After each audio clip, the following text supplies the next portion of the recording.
अस्सलाम वालेकुम जी नाजरीन। अभी आप ये जो तस्वीर अपनी स्क्रीन के ऊपर देख रहे हैं, ये पाकिस्तानी वुमेन क्रिकेटर गुलफरोज़ा की तस्वीर है। और ये देखें कि इनकी शक्ल जो है ना, वो बाबर आजम के साथ बहुत ज़्यादा मिल रही है। और इनसे एक इंटरव्यू में इन्होंने बताया कि जी मैं बाबर आजम को कॉपी करती हूँ, उनकी तरह खेलने की कोशिश करती हूँ, और ये किसी हद तक उनकी तरह बैटिंग भी करती हैं। जो दोस्त चैनल पे नए, बराए मेहरबानी चैनल को सब्सक्राइब करें, वीडियो को लाइक करें, बेल आइकन का बटन ज़रूर दबाइएगा। और ये बॉर्डर के उस पार ये जो नकली भालू बना बैठा है ना अपनी तरफ से, जी यार इस बंदे को मतलब दिमाग तो इनके पास है नहीं। मतलब इनकी जितनी मर्जी जलालत करो, ये समझते कि फूलों के हार इनके गले के अंदर कोई डाल रहा है। अब भाई वो एक लेडी क्रिकेटर है पाकिस्तान की, और वो बाबर आजम के साथ अगर उसकी शक्ल मिल रही है तो ये खुदा की कुदरत है। मतलब इसके अंदर भी ये बंदा जो है ना, ये कुत्ते की तरह भौंक रहा है। और मुझे कहने पे मजबूर हो गया कि ये इंडियन डॉग है। मैं कहने पे मजबूर हो गया हूं कि ये इंडियन पालतू कुत्ता है। ये मतलब कोई शर्म होनी चाहिए इंसान को। देखें, मैंने जो कल व्लॉग किया था उसमें इंडिया की जो क्रिकेट टीम थी लेडीज, एशिया कप का फाइनल बुरी तरह से हार गई श्रीलंका से 8 विकेटों से, और आई थिंक 9 बॉल्स थी। मैंने कोई फजूल बात नहीं की। मैंने बात की कि भाई श्रीलंका जीत गया, इंडिया हार गया, और इंडिया की टीम को समझ नहीं आती क्या होता है। मतलब टूर्नामेंट स्टार्ट से लेकर एंड तक बड़ा ज़बरदस्त खेलते हैं, सेमीफाइनल या फाइनल में आके पता नहीं इनको क्या मसला पड़ जाता है। मैंने कहा कोचेज बैठे हुए वो देखेंगे। इससे ज़्यादा मैंने कोई बात नहीं की। भाई औरत है, रिस्पेक्ट देनी चाहिए।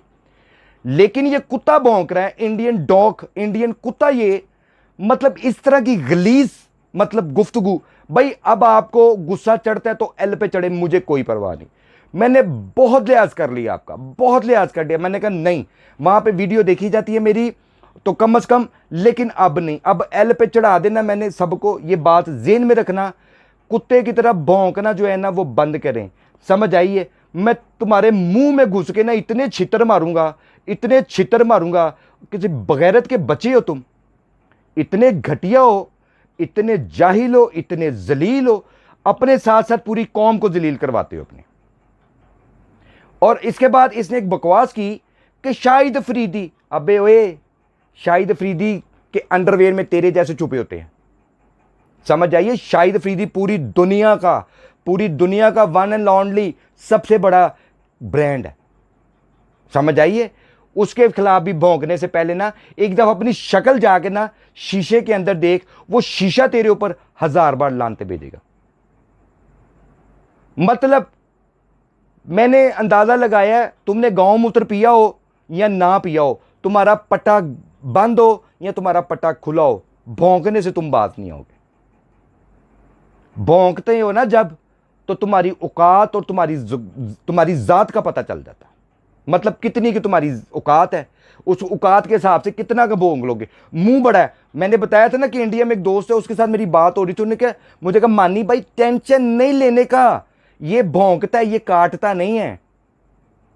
ये भौंकने वाला कुत्ता है, ये काटने वाला कुत्ता नहीं है। समझ आ रही है? एल इस पे चढ़ाऊंगा, ये बात जेन में रखना। और बकवास करने से पहले ना कम से कम मतलब देख लेते हैं कि यार कि मैं मतलब भौंक रहा हूं तो किसके बारे में, एक औरत के बारे में भौंक रही हो तुम। कुछ तमीज होनी चाहिए ना। कल इंडिया की क्रिकेट टीम लेडीज की हार गई, कोई फजूल बात नहीं की। ऑन रिकॉर्ड है मेरा व्लॉग पड़ा हुआ, कोई गलत बात नहीं मुंह से निकाली, कोई स्टूपिड हरकत नहीं की। समझ रहे हैं यार? मतलब कि मुझे समझ नहीं आती कि तुम्हारे इर्द गिर्द अगर कोई बैठा हुआ वो तुम्हें जूते भी नहीं मारता। वो कम से कम 5-7 जूते, वो भी यूरिन से भिगो के ना, पेशाब से भिगो के वो जूते मारने चाहिए कम से कम तुम्हारी जुबान के ऊपर। गलीस इंसान हो, घटिया इंसान हो, बेशरम इंसान हो, बुज़दिल इंसान हो। दोबारा किसी औरत के खिलाफ बकवास करने से पहले सोच लेना कि तुम्हारे अब्बू बैठे हुए हैं और अब्बू तुम्हें डब्बू बनाएंगे। ये बात ज़हन में रखना। जो दोस्त चैनल पे नए, चैनल को सब्सक्राइब करें, वीडियो को लाइक करें, बेल आइकन का बटन जरूर दबाइएगा। नेक्स्ट वीडियो में फिर मुलाकात होगी। पाकिस्तान जिंदाबाद, पाइंदाबाद।